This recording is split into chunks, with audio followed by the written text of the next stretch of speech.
एक बार सभी लोग ज्वाइन कर लीजिए जल्दी से।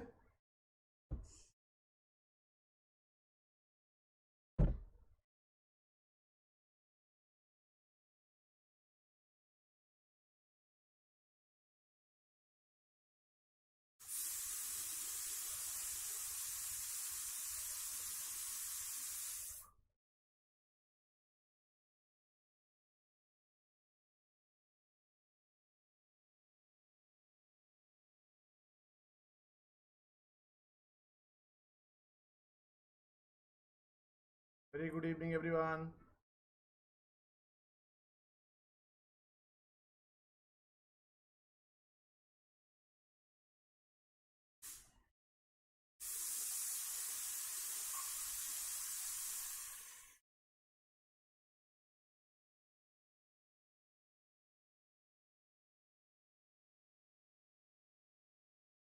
पर सभी लोग ज्वाइन कर लो तब ताकि सेशन को स्टार्ट किया जा सके।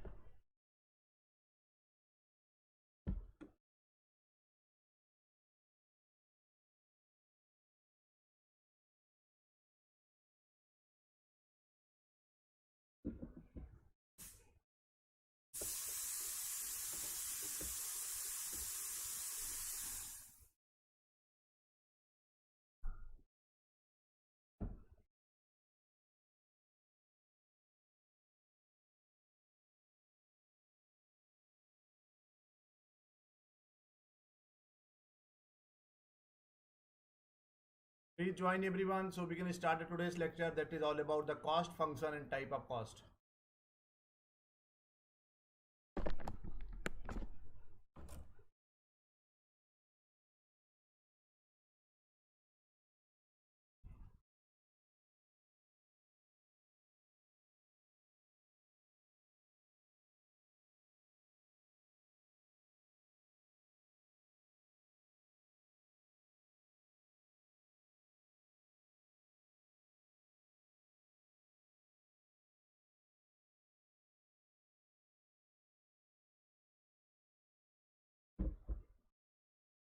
So all those candidates who are joining in the very first time, my name is Anubhav Singh. Since last 11 years, I am taking the classes for UGC NET in Management, Commerce and Economics.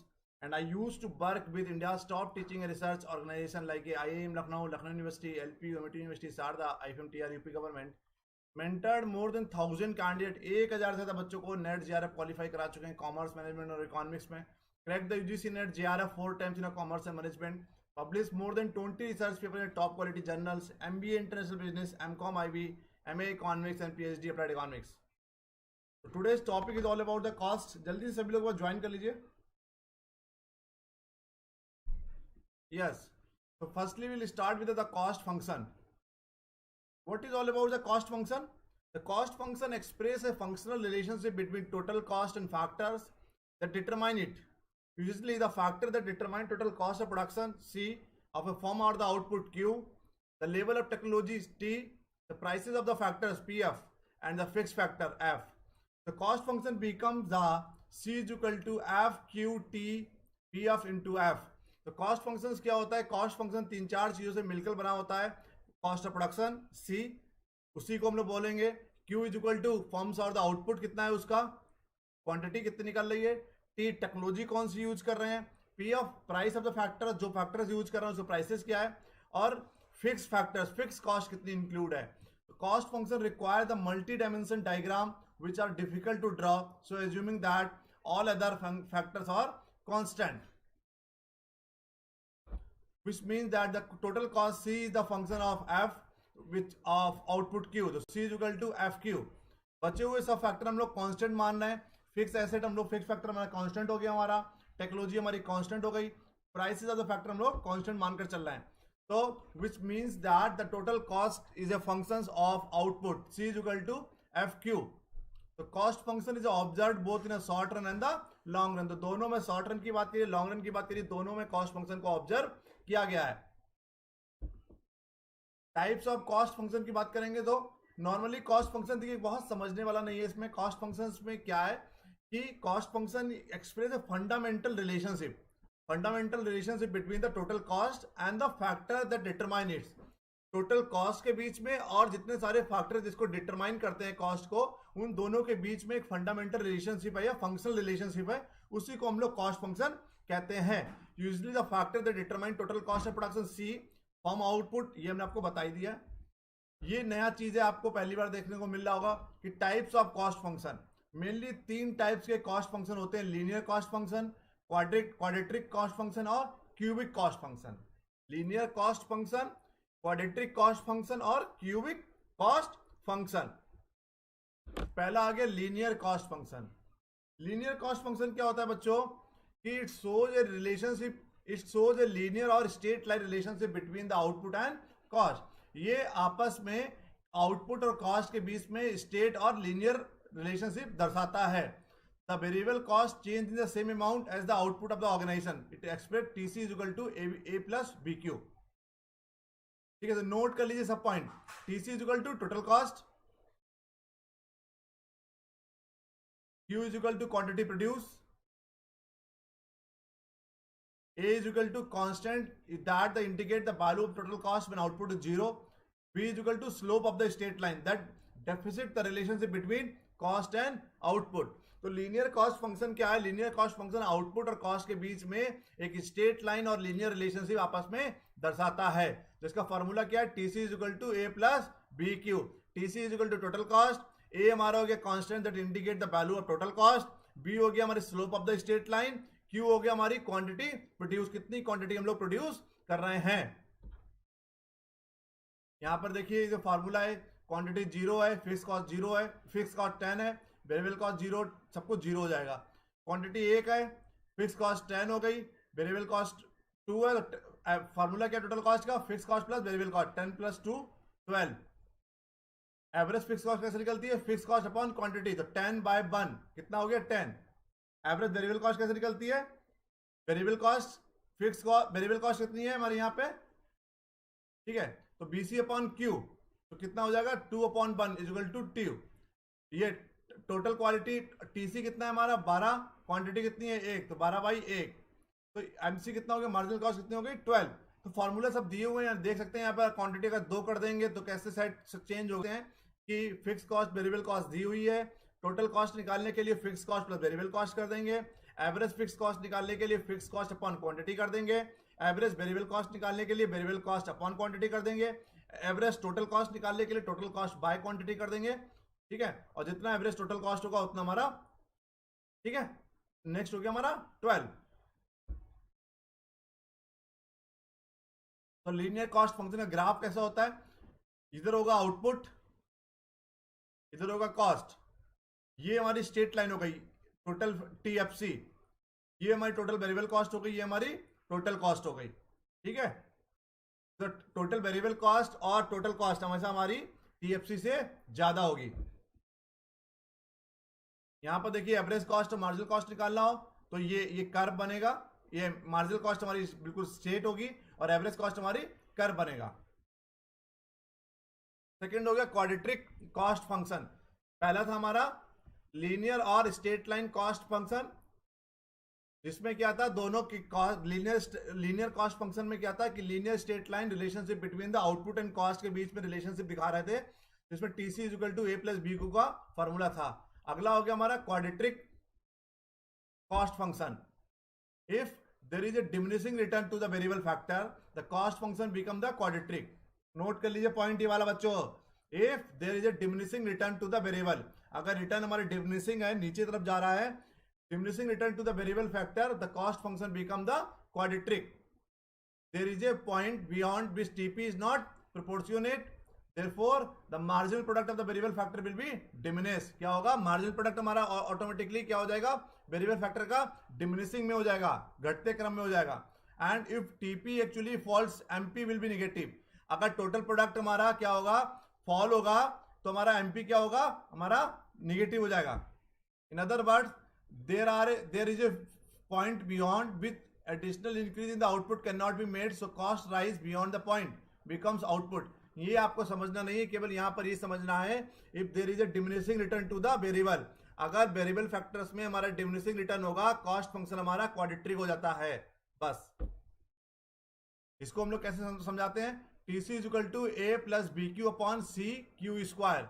ए हमारा क्या है, constant indicating the value of total cost when the output of the firm is zero. Same B and C क्या है, is the constant and indicate the slope of the quadratic cost function. B और C हमारा constant है और indicate कर रहा है slope of the quadratic cost function का। यहां पर भी देख लीजिए आप, क्वांटिटी हमारी एक है, फिक्स कॉस्ट 10 है, वेरिएबल कॉस्ट 0, तो ये हो गया। क्वांटिटी हमारी एक हुई, फिक्स कॉस्ट 10, वेरिएबल कॉस्ट 4, तो टीसी कितनी हो गई 14। 10 प्लस 4 14, 10 बाय 1 10।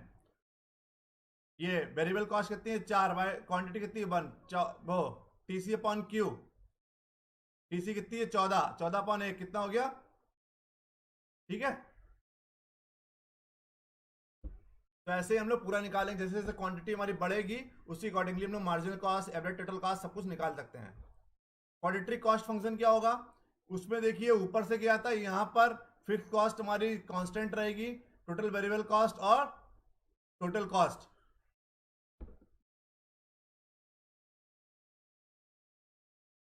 थर्ड आ गया क्यूबिक कॉस्ट फंक्शन। समझ में आ रहा है आप लोगों को, आप लोगों को समझ में आ रहा है, ये बताइए पहले।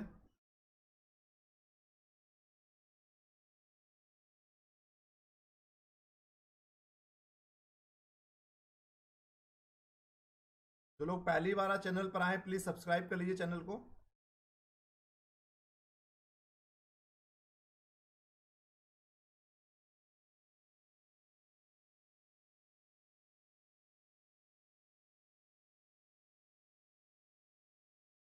फर्स्ट में टोटल कॉस्ट 0 होगा या 10, कहां पे,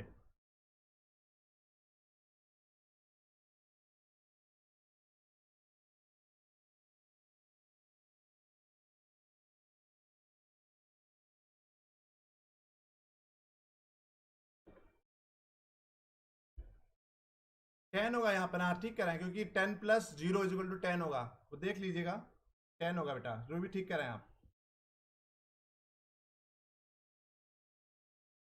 थर्ड हो गया क्यूबिक कॉस्ट फंक्शन।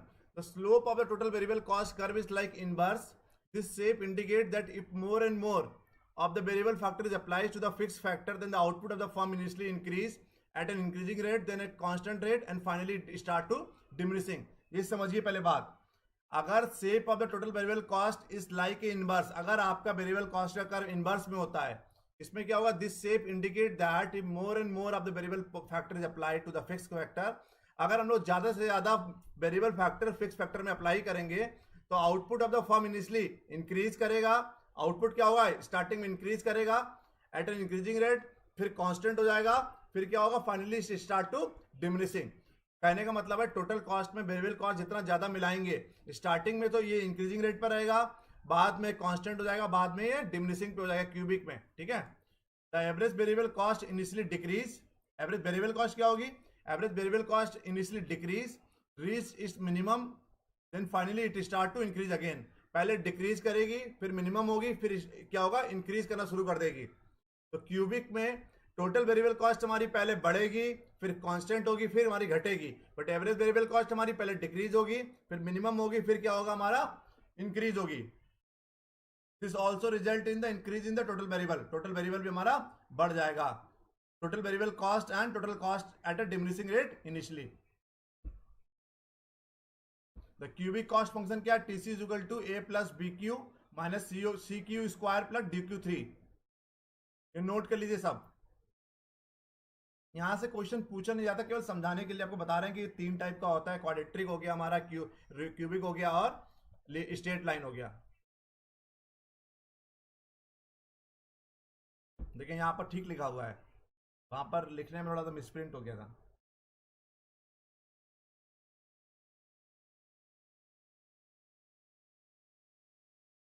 फर्स्ट वाले में 14 होगा, पर जीरो वाले में तो 10 ही होगा ना।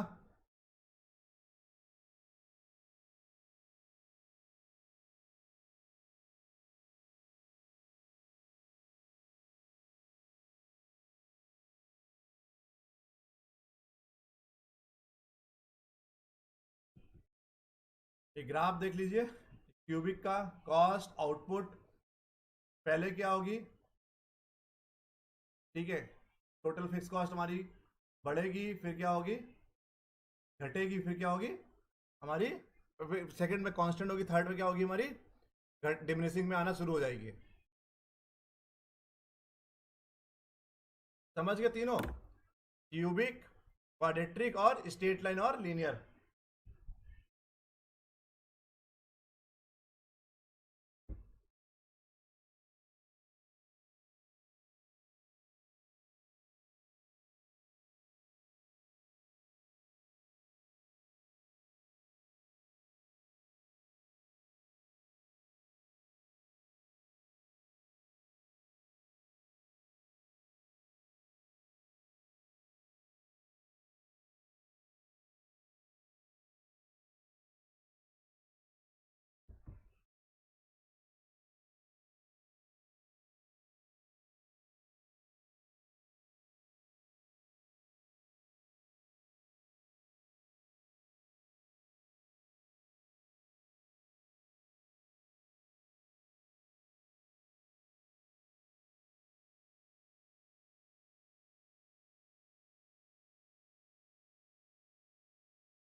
आगे बढ़ते हैं, कॉस्ट। अभी एक टाइप्स ऑफ कॉस्ट है। Cost is the value of the money that has been used up to the produce something. Costing क्या होता है? कॉस्टिंग वो चीज होती है कुछ भी प्रोड्यूस करने में जो मूल्य लगता है, जो लागत लगती है, उसको हम लोग कॉस्ट बोलते हैं। मार्केट को प्रोड्यूस करने में जितनी भी इनपुट कॉस्ट लगेगी उसको हम लोग क्या बोलेंगे? कॉस्ट। तो cost is the value of the money that has been used setup to produce something is called cost. Definition of the cost क्या है? The expenses faced by the business in the process of supplying goods and services to the consumer। जितने सारे expenses, जो भी expenses होते हैं एक business में for the process of supplying goods and services to the consumer is called cost।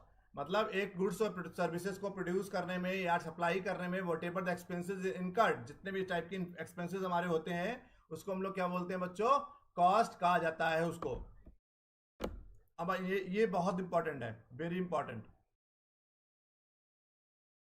Types of cost: opportunity cost and actual cost, direct and indirect cost, explicit and implicit cost, historical and replacement cost, fixed cost and variable cost, real and prime cost, total, average and marginal cost।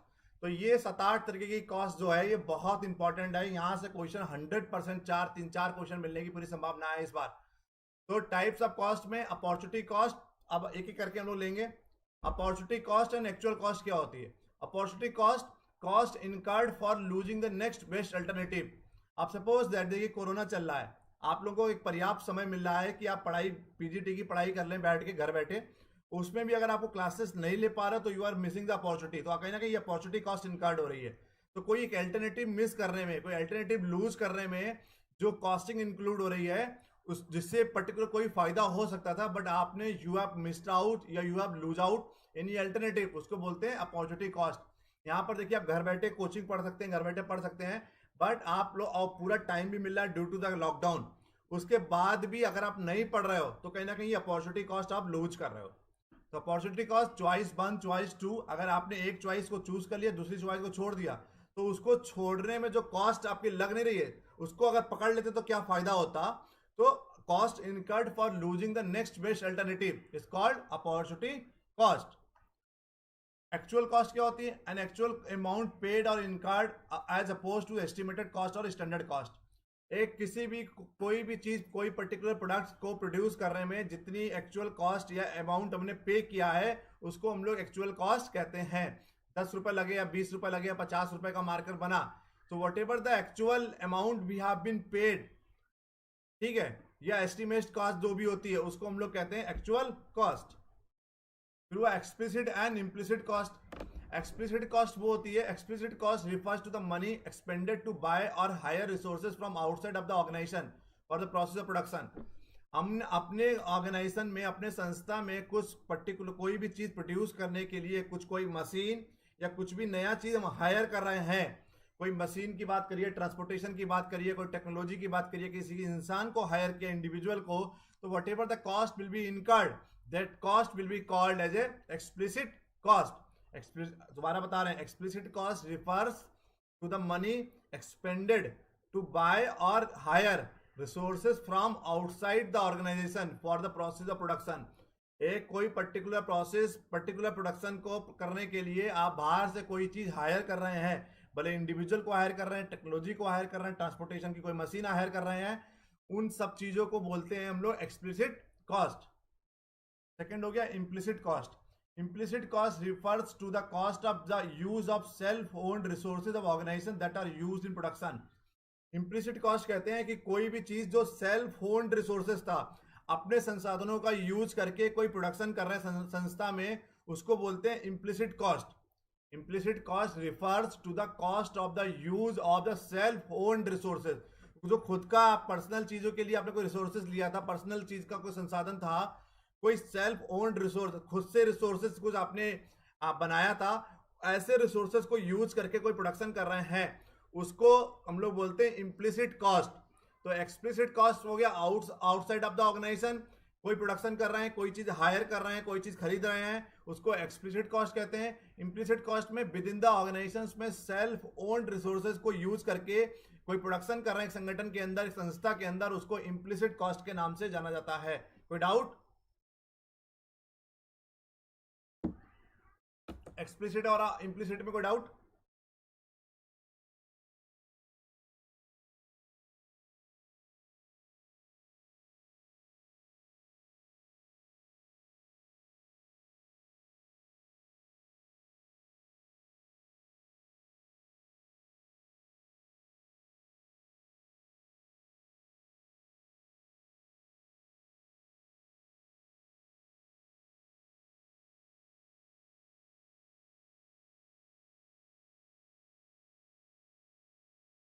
Explicit और implicit में कोई doubt?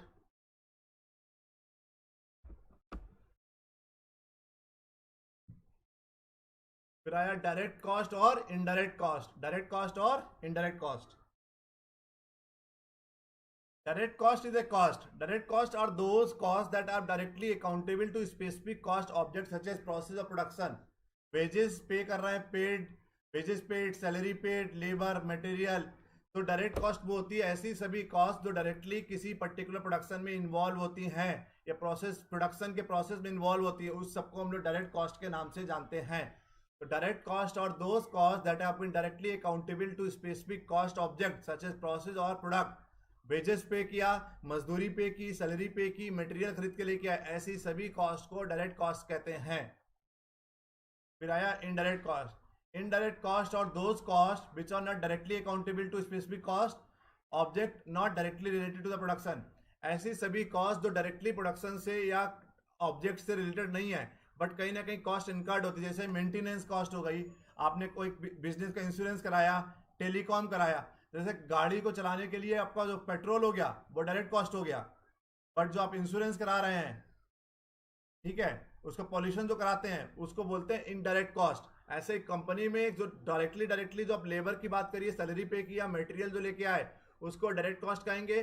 But insurance की बात करिए, maintenance की बात करिए, telecom का बिल पे किया आपने, इसको हम बोलेंगे बच्चों इनडायरेक्ट कॉस्ट। ठीक है, कोई डाउट? फिर आया historical and replacement cost. Historical cost refers to the original or actual cost incurred at the time the asset was required. Historical cost हो गई ऐसी सभी कॉस्ट आपने जब मार्कर जो खरीदा था उस समय जो कॉस्ट इनकर्ड हुई थी उसको बोलते हैं historical cost. Historical cost refers to the original और actual cost incurred at the time the asset was acquired. आपने आज से 10 साल पहले कोई जमीन खरीदी थी, कोई मकान खरीदा, उस समय तो वो 20 लाख का ही होगा ना, उससे तो अब वो 50 लाख रुपए का हो गया, तो 20 लाख रुपए हो गया होगी हिस्टोरिकल कॉस्ट। तो जो एक्चुअल कॉस्ट होती है जिस समय जो एसेट एक्वायर करी थी उसकी कॉस्ट को हम लोग बोलते हैं बच्चों, क्या बोलते हैं? Historical cost. फिर आया replacement cost. Replacement cost is the prime that an entity would pay to replace an existing asset at a current market price that may not be market value of that asset. Replacement cost, आज मान कोई वही मकान आपका 50 लाख रुपए का हो गया, तो 50 लाख रुपए क्या हो गई? Replacement cost. 20 लाख रुपए हो गई आपकी हिस्टोरिकल कॉस्ट। तो replacement cost is the process that an entity would pay to replace an existing asset at a current market price that may not be market value of that asset. अगर वही asset को आज के market value के अनुसार, कभी कभार हो सकता है कि आपने 20 लाख की खरीदी, वो 10 लाख रुपए करेगी हो, डेप्रिसिएशन लग गया। मशीन में क्या होता है, डेप्रिसिएशन लग जाता है ना। खरीदी थी 20 लाख रुपए में, आज 5 लाख रुपए की बिक रही है। आप कोई नया कार लेके आइए 20 लाख रुपए का, 5 साल बाद बेचोगे, बिकेगा वो 5 लाख 6 लाख रुपए का ही। तो हिस्टोरिकल कॉस्ट हो गई, जो एक्चुअल कॉस्ट आपने वो एसेट को एक्वायर करने में पे की थी, उसको हम लोग हिस्टोरिकल कॉस्ट बोलेंगे। रिप्लेसमेंट कॉस्ट, अगर उस एसेट को आपने रिप्लेस करके आज के मार्केट वैल्यू के अनुसार पे उसको बेच दिया, रिप्लेस कर दिया, वट एवर द कॉस्ट आपको मिला, वो जो भी प्राइस मिला आज, उसको बोलते हैं रिप्लेसमेंट कॉस्ट। फिर हो गई fix cost and variable cost. Fix cost is the cost that remain unchange irrespective of the output level और sales revenue such as interest, rent, salary. आप प्रोडक्शन करें ना करें, रेंट आपको देना पड़ेगा, इंटरेस्ट देना पड़ेगा, सैलरी आपको देनी पड़ेगी। तो whatever the fix expenses which we have, आप जो अनचेंज रहते हैं, जिसका कोई भी प्रोडक्शन लेवल पे फर्क नहीं पड़ता। आप भले 8 घंटे की आप सैलरी दे रहे हैं इंप्लॉयज को, उससे आप 8 घंटे काम लीजिए, भले 1 घंटे काम लीजिए, उसको सैलरी एट द एंड महीने में 20,000 रुपया आपको देना ही देना, अगर 20,000 रुपया आपने तय किया है। तो अगर भाई आपने बिल्डिंग तो 24 घंटे के लिए किराए पे लिया, पूरे 300 दिन के लिए 10,000 रुपए किराया दे रहे हैं, उसको आप 1 घंटे यूज कर रहे हैं, 10 घंटे प्रयोग कर रहे हैं, 24 घंटे प्रयोग कर रहे हैं, बट आपको पूरा किराया उसका देना पड़ेगा। तो fix cost is the cost that remain unchange irrespective of the output level और sales revenue such as interest, rent, salary. इससे ये फर्क नहीं पड़ता कि आपका सेल्स रेवेन्यू कितना हुआ, आउटपुट कितना आया, बट आपको पूरा फिक्स कॉस्ट पे करना पड़ता है। फिर आया variable cost. Variable cost are those cost that are very, ये क्या होती है, वेरी करती है, ये डिपेंड आपके ऊपर उसमें आपको ऊपर नीचे होता रहता है। Very depending on the company production volume, they rise as production increase, fall as the production decrease. जैसे लेबर वो हो गया, आपका मटेरियल हो गया, प्रोडक्शन इंक्रीज करोगे तो आपको मटेरियल ज्यादा लगेगा, तो क्या होगा, आपकी वेरिएबल कॉस्ट इलेक्ट्रिसिटी हो गई। इलेक्ट्रिसिटी में कुछ तो फिक्स होता है, कुछ हमारा वेरिएबल होता है। तो मीटर का चार्जेस होता है वो फिक्स होता है, बट उसके अलावा जितनी बिजली यूज करोगे उतना वेरिएबल, उतना आपको पे करना पड़ता है। तो वेरिएबल कॉस्ट क्या होती है, जो प्रोडक्शन को वॉल्यूम के प्रभाव के अनुसार बढ़ती है और कम होती है। जैसे जैसे प्रोडक्शन इंक्रीज करोगे आपका क्या होगा, वेरिएबल कॉस्ट इंक्रीज होगी। प्रोडक्शन डिक्रीज करोगे, वेरिएबल कॉस्ट हमारी डिक्रीज होगी। फिर हुआ हमारा रियल कॉस्ट और प्राइम कॉस्ट। कोई डाउट यहां तक? कोई डाउट?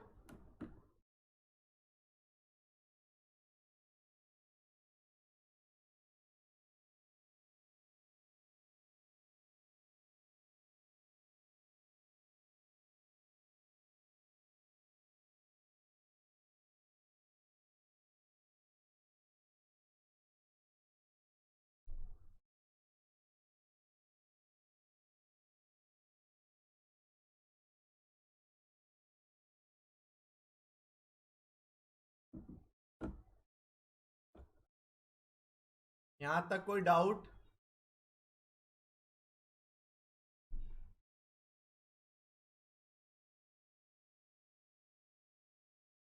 अगला आया real cost and prime cost.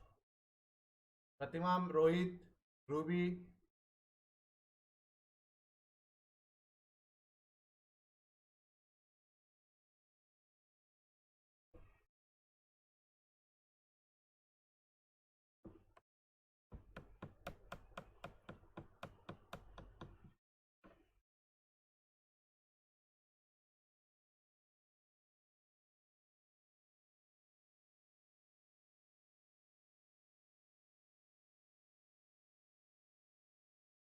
फिर आया real cost and prime cost. Real cost of production refers to the physical quantity of various factor use in producing commodity. कोई कमोडिटी को प्रोड्यूस करने में जो कॉस्ट इंक्लूड होती है, physical quantities of various factors used in producing commodity is called real cost. जैसे real cost of a table compose of a carpenter labour two cubic feet of a wood, dozen of nails, half a bottle of the varnish. Real cost that signify the aggregate of the real productive resources absorbed in the production. किसी particular production में जो real resources हमारे absorb हुए हैं उसको हम लोग बोलते हैं रियल कॉस्ट। तो real cost of production refers to the physical quantity of the various factors used in a producing commodity. एक पर्टिकुलर कमोडिटी को प्रोड्यूस करने में जो रियल कॉस्ट इंक्लूड हुई है, रियल कॉस्ट हमारी लगी है। फिजिकल मतलब उसमें कितनी, जैसे यहाँ real cost of a table compose of a carpenter labour two cubic feet of a wood. एक पर्टिकुलर लकड़ी का एक टेबल को बनाने के लिए कितनी, उसमें लकड़ी कितनी लगी, ठीक है। तो उसमें रियल कॉस्ट का मतलब है कि फिजिकल क्वांटिटी किसी भी पर्टिकुलर, जैसे कि मार्कर है, मार्कर को बनाने में कितनी प्लास्टिक लगी, कितनी रबड़ लगी, कितनी इंक लगी, ठीक है। तो real cost of a table compose of a carpenter labour two cubic feet of food. तो किसी भी पर्टिकुलर कमोडिटी को बनाने के लिए जितनी एक्चुअल में फिजिकल क्वांटिटी हमारी लगती हैं उसको बोलते हैं रियल क्वांटिटी, रियल कॉस्ट। जैसे एक रोटी है, एक रोटी को बनाने में जितना आटा लग रहा है, जितना पानी लग रहा है, जितनी गैस लग रही है, तो उसकी एक्चुअल कॉस्ट जो होती है, फिजिकल क्वांटिटी जिसको हम क्वांटिटी टच कर सकते हैं, देख सकते हैं, ऐसी सभी कॉस्ट को इकट्ठा करके जो कॉस्टिंग कहती है उसको हम लोग बोलते हैं रियल कॉस्ट।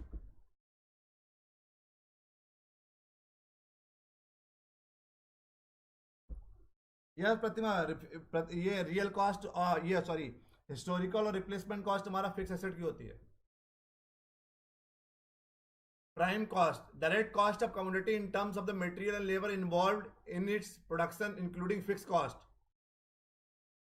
रियल कॉस्ट हो गया। डायरेक्ट प्राइम कॉस्ट क्या हुआ, direct cost of commodity in terms of the material कितना लगा, labour involved in the production excluding fix cost. Fix cost को हटा के लेबर की कॉस्ट और प्लस मटेरियल की कॉस्ट को मिलाकर हम लोग बोलते हैं प्राइम कॉस्ट। कौन सी cost, prime cost. While calculating prime cost of the firm can decide how much should be their selling price to earn profit। हम लोग प्राइम कॉस्ट के बेसिस पे ही रखते हैं कि उसका सेलिंग प्राइस क्या होगा। प्राइम कॉस्ट हमारी वाली 10 रुपए आई, सेलिंग प्राइस हम लोग क्या कर सकते हैं, 15 रुपए रख दीजिए, 14 रुपए रख दो, 12 रुपए रख दो। तो प्राइम कॉस्ट हो गई। मटेरियल की कॉस्ट हमारी जितनी आई, जितनी हमारी इनपुट की कॉस्ट आई, उसके अलावा लेबर कॉस्ट को दोनों को मिलाने के बाद जो कॉस्ट बनती है उसको हम लोग प्राइम कॉस्ट कहते हैं। फिक्स कॉस्ट को इसमें इंक्लूड नहीं करते। हम किसी भी चीज का कीमत को निर्धारित करने के लिए, एमआरपी बनाने के लिए प्राइम कॉस्ट एक बहुत बड़ा रोल प्ले करती है। फिर आया टोटल कॉस्ट, ये तो पता ही है। It is the cost refers to the total expenses incurred in reaching a particular level of output. एक पर्टिकुलर लेवल ऑफ आउटपुट में पहुंचने के लिए जितने भी जिस प्रकार के जो एक्सपेंसेस इनकर्ड करते हैं उसको हम लोग बच्चों टोटल कॉस्ट कहते हैं। मार्जिनल कॉस्ट पता ही है, एक एडिशनल यूनिट प्रोड्यूस करने के लिए जो कॉस्ट इनकर्ड होती है। मतलब दिन भर में 10 यूनिट प्रोड्यूस करते हैं, आपने आज एक 11वां यूनिट प्रोड्यूस कर दिया, तो एडिशनल यूनिट को कॉस्ट को प्रोड्यूस करने के लिए जो भी कॉस्टिंग लगती है उसको हम लोग मार्जिनल कॉस्ट कहते हैं। The marginal cost is also per unit cost of production. It is the additional made to the total cost by producing 1 more unit of output. आप एडिशनल यूनिट, या ऐसे याद रखिए, एडिशनल यूनिट को produce करने में जो कॉस्ट इनकर्ड होती है उसको हम लोग मार्जिनल कॉस्ट कहते हैं। तो marginal cost equal to total cost minus TCN minus 1। Additional unit को हटा दी, एडिशनल यूनिट को प्रोड्यूस करने में जो कॉस्ट इनकर्ड होती है उसको हम लोग मार्जिनल कॉस्ट कहते हैं। Average cost, total cost by the quantity. Total cost आई 100 रुपए, क्वांटिटी प्रोड्यूस करी 10, तो एवरेज कॉस्ट कितनी हो गई, 10 रुपए, है ना। क्वांटिटी कॉस्ट आई 100 रुपए, यूनिट प्रोड्यूस करी 5, तो टोटल एवरेज कॉस्ट कितनी हो गई, 20 रुपए। Average fix cost, average fix cost is the total cost divided by the total unit of output. तो टोटल फिक्स कॉस्ट को अगर हम क्वांटिटी से डिवाइड कर देंगे तो क्या निकल जाएगा हमारा, एवरेज फिक्स कॉस्ट। तो टीएफसी हमारा निकल के आया 100 रुपए, एवरेज फिक्स कॉस्ट हमारी हो गई 50 रुपए, क्वांटिटी हमारी कितनी है 2, तो एवरेज फिक्स कॉस्ट कितनी निकल गई 50। तो क्वांटिटी से डिवाइड करते हैं टोटल फिक्स कॉस्ट को, तो हमारा निकल के आ जाता है एवरेज फिक्स कॉस्ट 100 बटे 2 50। भाई ऐसे ही एवरेज वेरिएबल कॉस्ट निकलेगी, टीबीसी बाइस क्यू। टीबीसी हमारी 100 रुपए है, क्वांटिटी हमारी 4 है, तो एवरेज वेरिएबल कॉस्ट कितनी आ गई 25। तो manager use of cost analysis, cost analysis का प्रयोग हम लोग मैनेजर एज ए मैनेजर हम लोग क्यों इसको यूज करते हैं, पता करने के लिए। To find out the most profitable rate of operation of the firm, कि सबसे ज्यादा बढ़िया प्रॉफिटेबल कौन सी स्थिति में हमको आएगा। Determine in advance the cost of business operation, हम लोग कोई भी चीज प्रोड्यूस करने से पहले उसके एडवांस में कॉस्ट निकाल लेते हैं। To fix the price of the product, किसी पर्टिकुलर प्रोडक्ट का प्राइस फिक्स करने के लिए, to decide what sales channel to use, कौन सा सेल्स चैनल यूज करें हम लोग उसके लिए, to have clarity about the various cost concept, और प्रोडक्ट के जो वेरियस कॉस्ट कॉन्सेप्ट होते हैं उसको पता करने के लिए भी हम लोग कॉस्ट एनालिसिस करते हैं। तो this is all about our today's lecture. Thank you so much for joining. जिसको जिसको कोई डाउट हो तो प्लीज पूछ लीजिए सब लोग।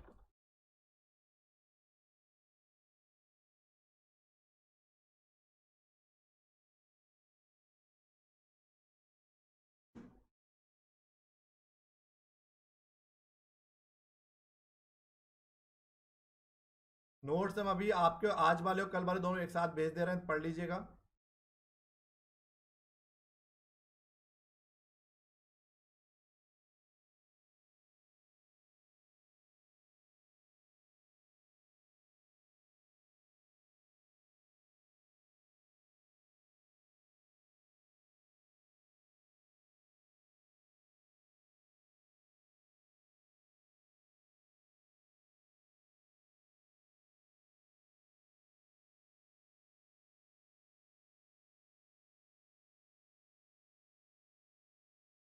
कोई डाउट हो तो बताइए।